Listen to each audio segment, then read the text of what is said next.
You will find opportunities from time to time, and the beauty of it is you don't have to find very many of them. What do you recommend for an approach to getting better and better at valuing companies? That was a very, very good question. And in my own case, I started out without knowing anything about valuing companies. And Ben Graham taught me a way to value a certain type of company that would prove successful, except the universe of those companies dried up.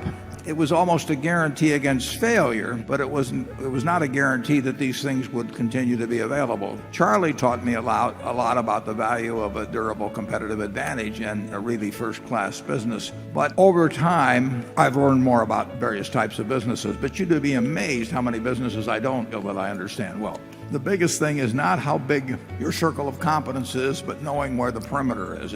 You don't have to be an expert on 90% of the businesses or 80% or 70 or 50, but you do have to know something about the ones that you actually put your money into. And if that's a very small part of the universe, that still is not a killer. And I think if you think about what you would pay for a McDonald's stand, what you think you would pay for, think about the businesses in your own hometown. Which would you like to buy into? Which do you think you could understand their economics? Which do you think will be around 10 or 20 years from now? Which do you think it would be very tough to compete with?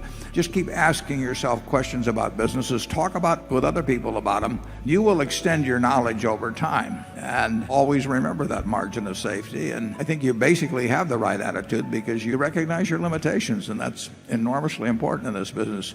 You will find things to do. 6 or 7 years ago, when I was looking at Korean stocks, for example, I never had any idea that Korean stocks would be something that I would be buying. But I looked over there and I could see that there were a number of businesses that met the margin of safety test. And there I diversified because I didn't know that much about any specific one. But I knew that a package of 20 was going to work out very well, even if a crook might run one of them and a couple might run into competition I didn't anticipate because they were so cheap. And that was sort of the old Graham approach. You will find opportunities from time to time, and the beauty of it is you don't have to find very many of them. Well, obviously, if you want to get good at something which is competitive, you have to think about it a lot and learn a lot and practice doing it a lot. And the way the world is constructed in this field, you have to keep learning because the world keeps changing and your competitors keep learning. So you just have to get up each morning and try and go to bed that night a little wiser than you were when you got up. And you keep doing that for a long time and accumulate some experience, good and bad, as you try and master what you're trying to do. People who do that almost never fail utterly. They may have a bad period when luck goes against them or something, but very few people have ever failed with that. If you have the right temperament, you may rise slowly, but you're sure to rise. Did you take any business courses in school? None. I took accounting. And when did you start valuing businesses, and how'd you go about it? When I was a little boy. I was just automatically doing that. What was working? What was failing? Why was it working? Why was it failing? If you have that temperament, you are gradually going to learn. If you don't have that temperament, I can't help you. You really don't have to be brilliant, but you have to avoid almost seemingly obvious mistakes. But I would say that you're on the right track back there in terms of having the basic fundamentals, knowing your limitations, but still seeking to learn more about various kinds of businesses.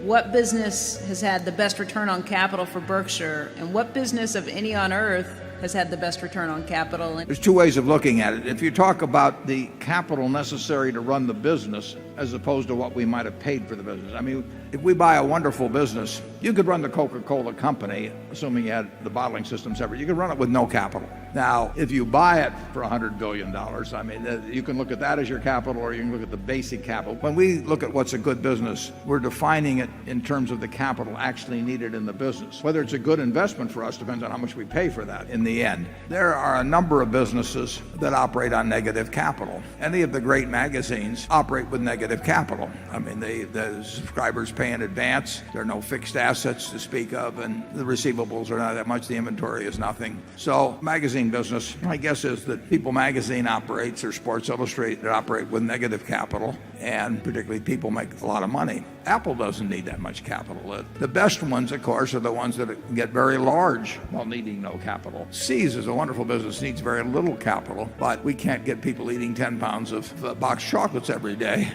Generally, the great consumer businesses need relatively little capital. The businesses where people pay you in advance, you're using your customers' capital. And we like those kind of businesses, but of course so does the rest of the world, so they can become very competitive in buying them. We have a business, for example, that's run wonderfully. It's called Business Wire. Business Wire does not require a lot of capital, but it is a service-type business. And many of the service-type businesses and consumer-type businesses require little capital. And when they get to be successful, they can really be something. If you could own one business in the world, what would it be, Charlie? You and I got in trouble by addressing such a subject many decades ago. That's right. And I don't think I'll come back to it. Okay.